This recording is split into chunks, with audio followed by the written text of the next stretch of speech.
Nah, yang kedua, kemiskinan dan kekayaan bukan ukuran dan tidak boleh dijadikan standar kemuliaan hidup. Nah, ini yang tidak boleh. Jadi kalau kelapangan rizki, kekayaan, kemiskinan itu sunatullah. Yang dilarang dalam Islam ini menjadikan kekayaan dan kemiskinan sebagai standar kemuliaan hidup. Nah, itu yang tidak boleh. Karena kalau kemuliaan itu diukur dengan kekayaan dan kemiskinan, nanti orang menganggap kemuliaan itu dalam kekayaan, kehinaan itu dalam kemiskinan. Nah, tentu itu adalah ukuran materialistis, ukuran kebendaan. Kemuliaan dalam Islam adalah karena ketakwaan. Nah, maka Allah Subhanahu wa taala telah menetapkan kepada kita standar kemuliaan hanya satu, inna akramakum indallahi atqakum. Tidak boleh ada standar yang lain. Yang miskin takwa mulia di sisi Allah, yang kaya takwa mulia di sisi Allah. Yang miskin tidak bertakwa hina di sisi Allah, yang kaya tidak bertakwa sama juga hina di sisi Allah. Nah, inilah nilai yang diajarkan oleh Islam kepada kita semuanya. Setiap manusia dapat mewujudkan ketakwaan dalam setiap situasi dan kondisi, dalam keadaan kekurangan maupun kelapangan. Nah, inilah dua pokok ajaran Islam, bahwa pembagian rizki itu sudah ketetapan sunatullah, tidak mungkin Allah samaratakan.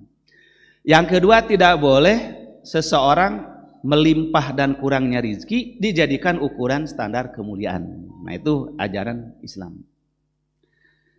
Karena itu di dalam beberapa ayat, Bapak Ibu sekalian, nah, Al-Quran mengecam pikiran-pikiran orang yang beranggapan kemuliaan itu karena kekayaan. Nah, maka kita lihat di beberapa ayat Al-Quran mencontohkan cara berpikir orang yang salah melihat kekayaan.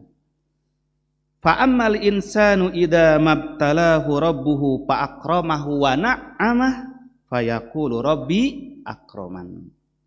Wa amma idza mabtalahu faqadara alaihi rizqah fayaqulu rabbi ahanan. Kalla bal la tukrimunal yatim. Nah, jadi dibantah oleh Al-Qur'an. Adapun manusia apabila Tuhan mereka mengujinya, yaitu menguji dengan diberikan harta yang banyak. Fa'amal insanu idza mabtalau rabbuhu fa'akramahu wa na'amahu. Dia diberikan kesenangan, diberikan kenikmatan yang banyak.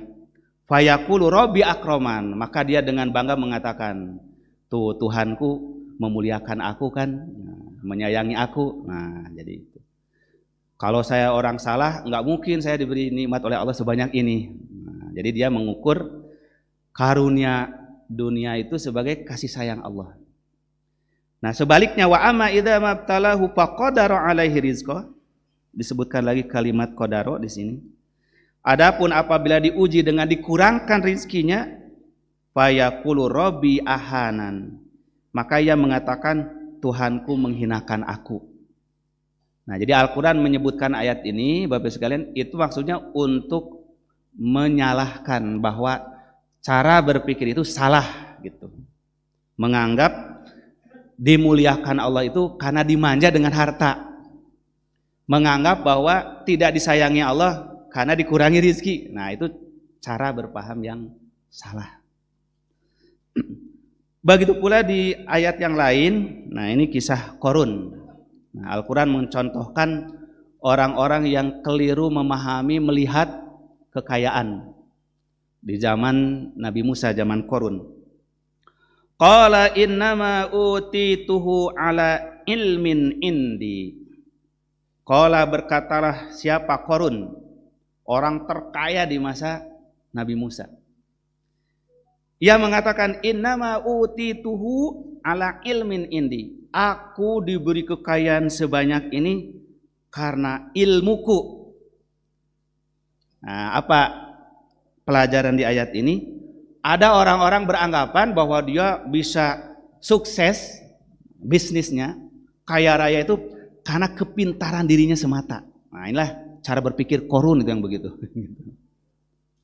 Dia sombong, dia takabur bahwa keberhasilannya itu karena kepintarannya, sehingga menganggap orang yang tidak berhasil nggak pinter, kan gitu logikanya. Nah, maka cara berpikir ini oleh Al-Quran dicantumkan untuk jadi pelajaran. Adakah kelompok-kelompok manusia sekarang yang punya anggapan bahwa mereka kaya raya, mereka sukses ini karena kepintaran dirinya, karena keahliannya berbisnis? Awalam ya'lam annallaha qad ahlaka min qablihi minal qurun man huwa asyaddu minhum quwwata wa aksaru jam'a. Maka firman Allah, apakah si Qarun itu tidak tahu bahwa Allah telah membinasakan orang yang sebelumnya dari generasi-generasi sebelum dia yang lebih hebat lagi dari Qarun. Jadi ternyata kalau Qarun orang terkaya di masa Nabi Musa, kata Al-Quran ada dahulu yang lebih daripada itu. Jadi selalu ada yang lebih hebat dari generasi sebelumnya. Wala yus'alu an dzunubihimul mujrimun. Nah, Allah binasakan mereka tanpa ada yang mengetahui apa dosa-dosa atau kejahatan-kejahatan mereka. Nah, ternyata banyak mereka yang berhasil kekayaan itu dengan cara yang jahat, mujrim. Cara yang melanggar hukum, itu namanya mujrimun. Fakharaja ala qaumihi fi zinatihi, maka keluarlah Qarun ke tengah kaumnya dengan memakai segala kebesaran. Fi zinati. Jadi dia pamer itu ke kaumnya.